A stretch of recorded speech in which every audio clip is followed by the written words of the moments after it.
Welcome to the Twist News. Tonight, we're going to talk about the rise of independent voters in the United States. And with the elections that are going to be taking place around the globe, which also includes the U.S. elections, this is an interesting phenomenon. So I'd like to welcome our guest on tonight's program, Jeremy Gruber. Did I pronounce your name correctly?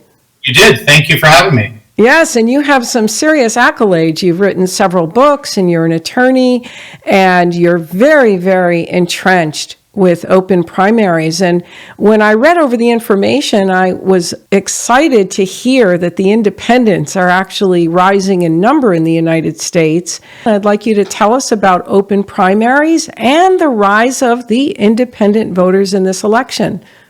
Sure. Well, thank you again for having me. Open Primaries is a national nonpartisan organization. We're working to open primary elections in all 50 states. And the reason why is because right now, our primary elections in most states, access is controlled by the parties. Now, we fund primaries. These are taxpayer-funded elections, and which is why when you go to vote, in a primary election in the United States, the experience is the same as the general election. You go into a public location, vote on a publicly funded machine with publicly funded poll workers. The whole thing is administered by the Secretary of State. But independent voters cannot participate in states that have closed primaries. We believe that it is absolutely unjust in a democratic society not to let all voters vote in every publicly funded election. Primaries are often the more meaningful elections, more meaningful than even the general election, and independent voters are shut out. And so Open Primaries is working to enfranchise independent voters across the country. Now that's increasingly matters because independent voters are now the largest group of voters in the country. They surpass both Republicans and Democrats, and sometimes we forget that because if you get into you turn on the news and you listen to public political debates, it's always about Republicans versus Democrats. And certainly when it comes to candidates, that's the case. But if you look at voters, the largest group of voters are independents, and that is also the fastest growing group of voters. Fewer and fewer voters are joining the parties. The parties are bleeding voters. More and more voters are going independent, and they find themselves to be second-class citizens in our primary elections and in many other aspects of our election system as well. I'd like to just make a couple of comments. On this broadcast, we talk about democracy and the contradictions in the U.S., and I think this is great what you're talking about because you're presenting one of those contradictions. My forte is European Union affairs, and in the parliament are 7 parties. Italy has several parties, and as I travel different countries, it's many parties, but you come to the United States and it's 2 parties. And another thing I thought was very interesting about what's in your material is the fact that you're almost ostracized or you're put out of the camp, so to speak, if you're not Republican and Democrat, and it's polarized. And even in the media, there's this conflict. And, Republicans versus Democrats. And it almost seems that the government is doing that through its voting system. Mm-hmm. Well, that's absolutely right. And, we talk about how in America we have a two-party system as compared to, like you said, Europe, multi-party system. But for most Americans, they don't actually experience a two-party system. Most Americans actually experience a one-party system because we have divided ourselves at the state level geographically in a way that most states are dominated by one party or the other in this country. Very, very few states anymore find the parties at any level of parity. So your experience as a voter, whether you're an independent or you're a major party voter, you are at the whim of whatever party is in power in your state. They often dominate the state legislature. They dominate elected office at both the federal and local level as well. That is the experience of most voters. So when you have a closed primary, it isn't just a closed primary of both parties. It's oftentimes the most meaningful election, which is the closed primary of one major party that dominates the political landscape of that state.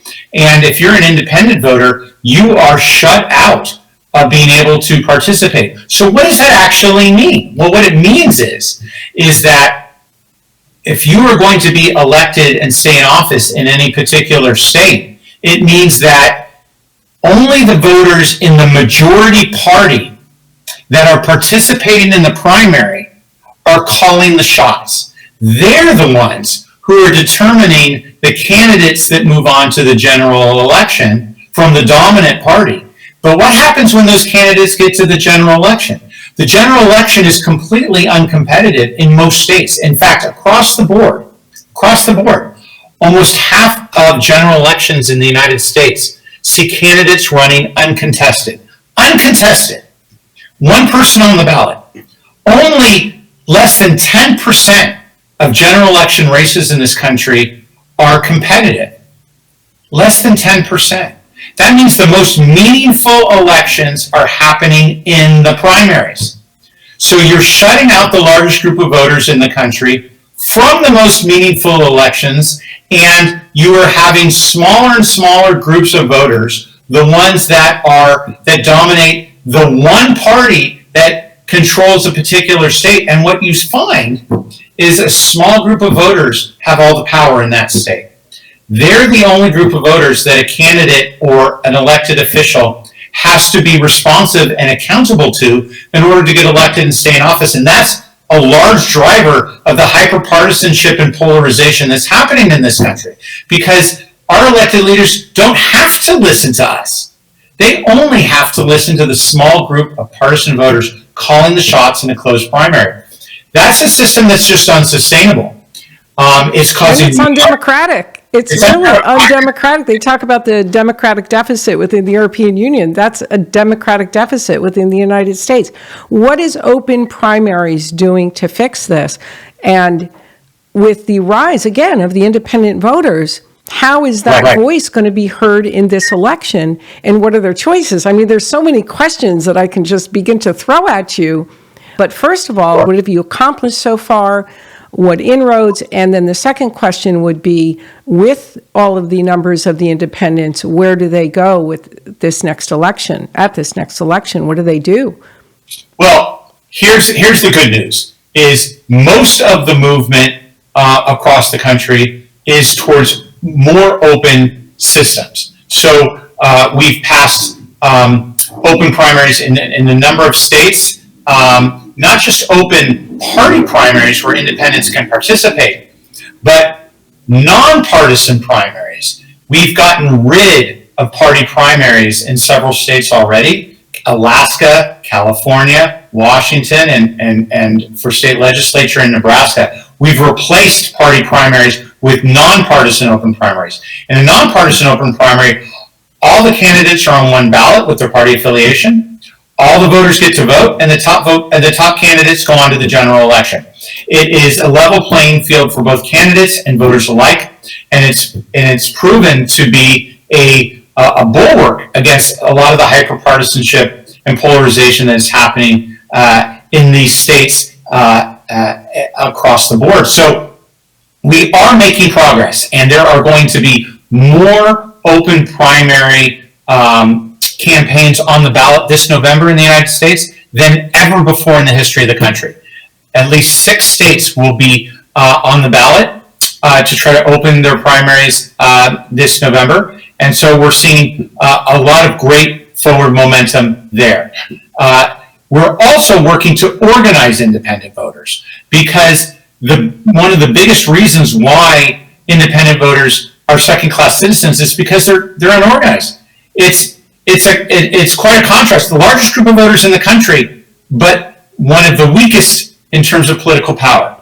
And that's because they're unorganized. So we've launched a campaign called Let Us Vote. You can go to letusvote.org, and we're working to empower independent voters. Here's the trick.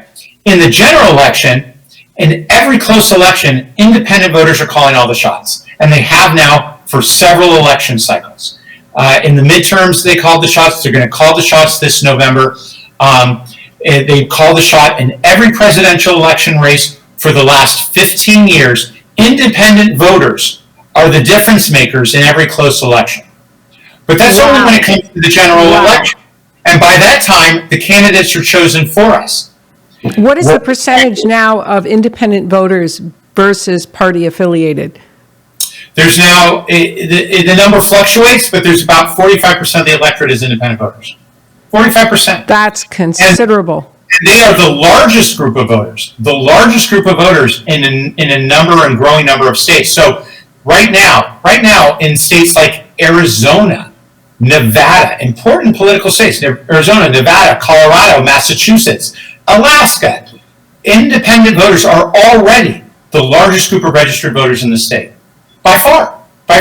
They are the largest or second largest group of voters in almost every state already.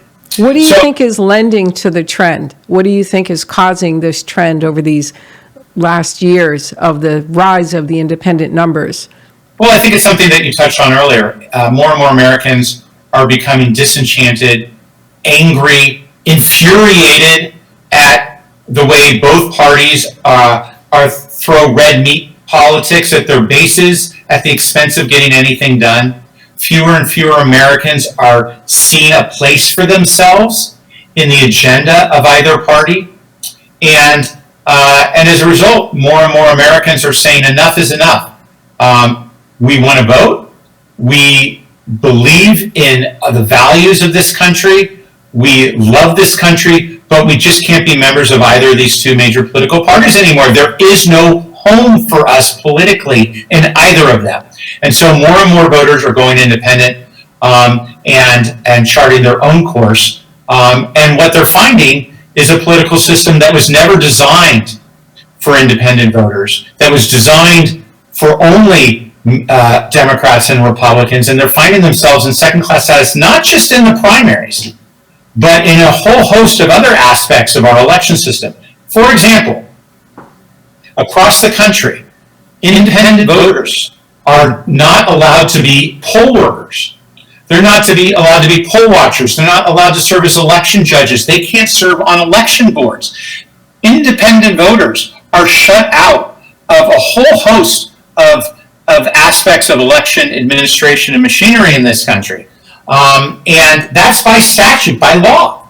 And so independent voters are leaving the two-party system because there is no home for them, and then finding themselves adrift in a system that wasn't designed for them and that puts them in second-class status.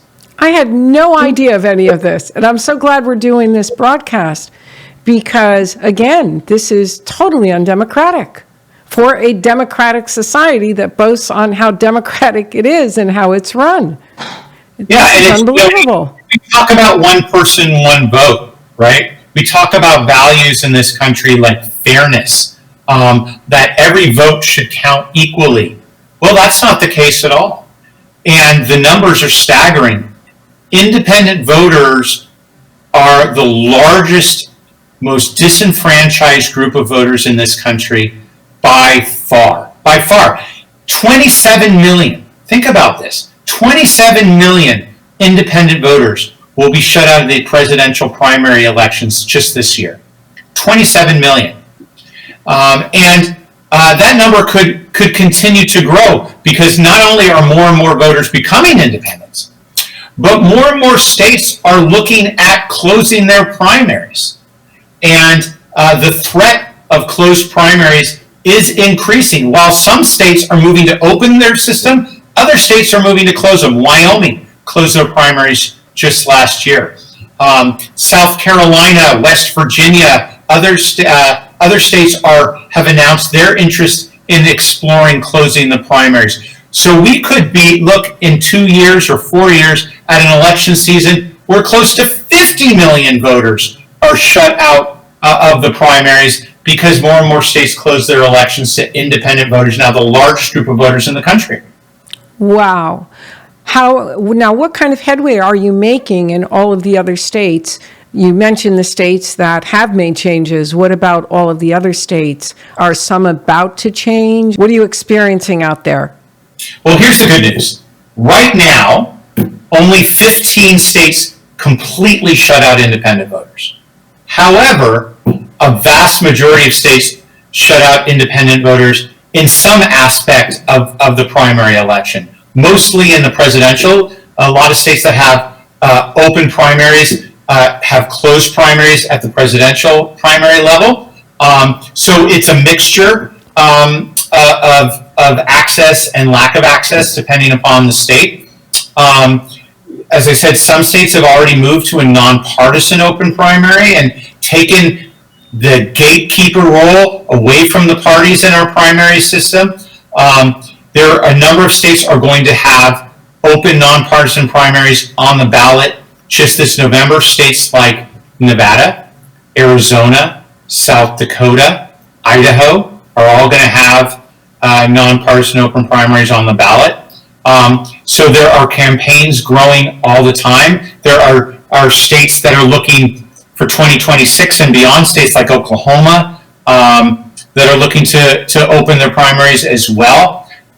So there's a lot of activity going on around the country, both to open the primaries and we're leading a lot of campaigns to try to stop any efforts to close them as well. It's a very volatile and very dynamic moment right now, and we need all the support, all the people to join with us and build with us, because both political parties are fighting efforts to open the primaries tooth or nail. This is not a one party issue. It's not Democrats good, Republicans bad, or vice versa. Both parties, insiders, special interests associated with the parties are fighting this tooth and nail. Rank and file Republicans and Democrats across the aisle are with us. In fact, open primaries are really one of the few reforms that Americans of all political persuasions are organizing around.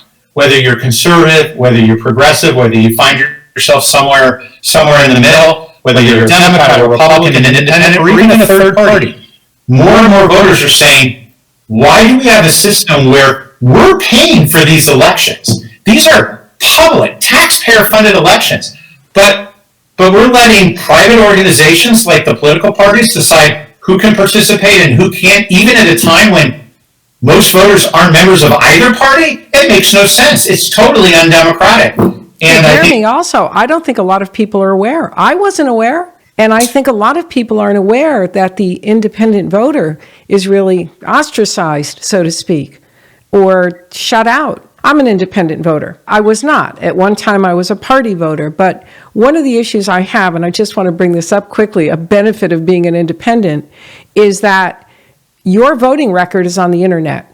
So if you vote Republican or you vote Democrat, somebody just has to search your name and they can find when you voted, where you voted, and the party you voted for. That always seemed to me to contradict the idea that your voting was in private. Well, the idea is, well, if you're registered Republican, maybe you're not voting Republican. Anyway, so one of the benefits of being an independent voter is also the fact that your vote really does remain private, because nobody's going to know who you voted for. But once you affiliate with a party line, now that becomes public information, even though your vote is supposed to be private. And the only way to make it private is you have to go through hoops to contact them to make sure you're kept out of a list. That's another I love pointing out the contradictions on this show, but that's another contradiction and another benefit of being an independent. If I'm going to vote, I want my vote to remain private. I don't want somebody doing a search and seeing a party affiliation. Well, it's actually, there's, every state works on compiling voter data differently, and unfortunately, one of the big lifelines of politics in this country are the voter data that both parties and their surrogates buy and sell and use for political campaigns. It's the lifeblood of how politics works in this country. And independent voters are not necessarily exempted from that, depending upon the state. But I will tell you this. More and more voters are saying, we want to be free of having to pick a party and stick with it. We don't find a place for ourselves. But in a democratic country like the United States, we should be free to do that and not lose our right to vote. And not lose our right to vote because we don't want to join a private political organization. And right now, many independents have moved back and forth between the parties. Why? Not because they necessarily agree with the parties, but because they want to have an ability to participate in the most meaningful elections, the primaries. And sometimes that means being forced to go along with the current system of political parties in order to be able to have a vote in the primaries. I live in New York City. We have a 5-to-1 voter registration in favor of the Democrats. That means that the Democratic Party primary in New York City is the only election that matters. The only election that matters for most voters in most areas of the city. If you're an independent voter like me, we're now the second largest group of voters in New York, and the second largest group of voters at both the state level and in the city level. There's a million independent voters in New York City. A million independent voters, and we can't vote in that That's primary. a considerable number. That is huge. Oh yeah, Huge number.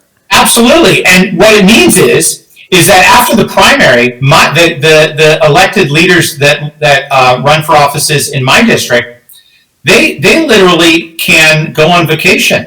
They don't have to campaign after the primary. The primary is the de facto election. It's the election that will determine, because in the general election, they largely run uncontested or with nominal competition.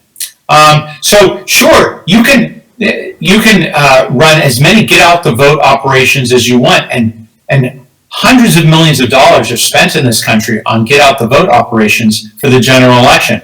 But American voters aren't stupid, and they're tired of voting in elections that don't matter. You show up, there's one person on the ballot, or there's one meaningful person in a write-in candidate. I mean, there's no genuine competition anymore in the general election. And more voters see that, which is why we have voter participation levels in this country at some of the lowest in the free world. Because it's the general elections don't matter. They really don't, for almost every election. The press, will focus on the horse race, and so you'll see a lot of conversations about those handful of very close races, of which independents will almost always be the deciding vote. But for most voters, it's the primary that matters, and it's the only election that matters. And we're shut out as independent voters. Our vote literally doesn't matter. If you were to describe that system to most voters in America today, to your point, they wouldn't recognize it as our country. They'd think you were talking about a third world country. They'd think you were talking about an autocratic country, some totalitarian country somewhere on the other side of the world. But that's who we are. That's what it is like to vote in America today. Largest group of voters are shut out of the most meaningful elections. That is the storyline of elections in our country today. It is unjust, it's undemocratic, and it's perverting our politics at every level because small groups of voters are calling all the shots. It's why you see all the time why we have broad consensus across the board, whether you're progressive, conservative, in the middle, on a lot of policy issues, whether it be immigration, the economy. You see lots of broad agreement, and yet you don't see any policy getting done that is moving our country forward, and that's because it doesn't need to happen in order to our politicians to be successful. They just have to throw red meat to a smaller and smaller base of voters that they have to be accountable to, and all of us and the rest of us are just out of luck. That's incredible. It's shocking. It's actually what you're talking about today is just shocking, and you're right. The voting system is like what you would express or what you would what you would expect in autocratic type of country. I mean, this is unbelievable. I had no idea of all these details. Is your group growing? Is it getting more people? Here's the good news. The good news is that the open primaries movement is growing. More and more independents are joining with us, as well as Democrats and Republicans who are tired of the hyperpartisanship and the polarization that is causing everybody to to roll over, to lose sleep, to turn off the TV every time this hyper-partisan bickering comes on in front of us all over our social media. We're tired of it. All of us are tired of it. And it's all coming from a system that incentivizes our politicians to act in a way that is completely opposite to the way they should. Our politicians... Is your group becoming a movement? Is it becoming a movement in the United States? We are building a movement. Like I said, we're going to have more open primaries campaigns on the ballot in 2024 than in any year before. We're growing the movement. That's Bobo. Bobo will stop in a minute. Sorry, delivery man. Or what is the growth of your group at this time? Let's say over the last 5 years. Oh, we're growing. We're more and more people are joining open primaries or the organization of supporters every day. You can go to openprimaries.org, sign up, join us, become a supporter, learn how you can get involved.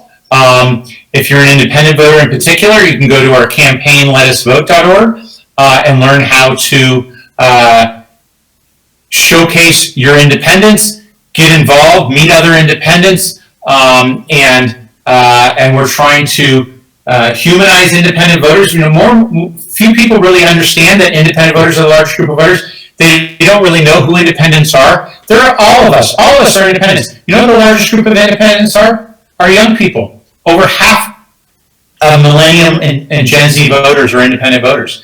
Which are now the largest group of voters in the country by age, are our young voters. They have surpassed baby boomers. So we're in an epic shift of voter affiliation in this country. Half of our young voters are choosing not to join a party the way I used to. I and folks of my generation, you would join your parents' party. That's just not happening anymore. More and more young people are saying enough is enough. We don't see a place for ourselves. So people can just go to the website, they can sign up, and... You can go to openprimaries.org and sign up. You can go to letusvote.org and sign up. More and more people are joining with us every day. And we are building a movement. We're building a movement of Americans who are saying you shouldn't have to join a private political party in order to vote in this country. And we're working to pass new laws every year that let more and more independent voters participate, that give party voters more choice and more access to vote for the elected leaders that matter. You should be able to vote in this country for whoever you want and participate in every election that you want to vote in. That's just not the case right now. Open Primaries is working to change that. I think that's wonderful. I liked what you said about the younger people. I think they can tune into the networks, news networks, and hear the same bickering. I think it's kind of like a soap opera, whether you tuned in 20 years ago or you tune in today, it's the same dialogue, the same drama, the same episodes, just slowly moving forward. And I think the younger people can recognize that and are tired of it. Half of our young people are not joining a party. That's a fact. And it's causing seismic ripples throughout the political establishment that thinks that they can keep doing politics as usual and that younger voters will come along for the ride. It's just not happening in this country anymore. More and more young voters are tuning out both parties. They're becoming independent. They're tuning out politics altogether, quite honestly, and looking to impact their communities in other ways. They're so repulsed by the partisan bickering coming from both sides of the aisle. But young voters are going to change this country the way that young voters change the country every generation, and more and more of them are going independent, and we need to change our election system to accommodate them. Well, this is exciting, and hopefully have you back and you can give us a report after the elections to see the headway you've made, during just the course of this election that's coming up. I think this is very, very exciting. This sounds like wonderful changes that are needed. And I had no idea of the details that you described and how much lack of democracy was really in the voting process. Well, we need everybody to help spread the word and help us recruit more people to join the movement. Have family, your neighbors, your colleagues, help spread the word. The website, it's openprimaries.org. Please check out his website, join the movement. On this channel, we talk about the lack of democracy that's in the stated democracies and the brand of democracy, which is not really necessarily democracy. So please, this is an area where you can make a positive change here in the United States. Check out his organization and join it. Anyway, Jerry, thank you so much, and would love to have you again to give a status report in the future on your group. Thank you for having me. I'm happy to come back anytime. Damn.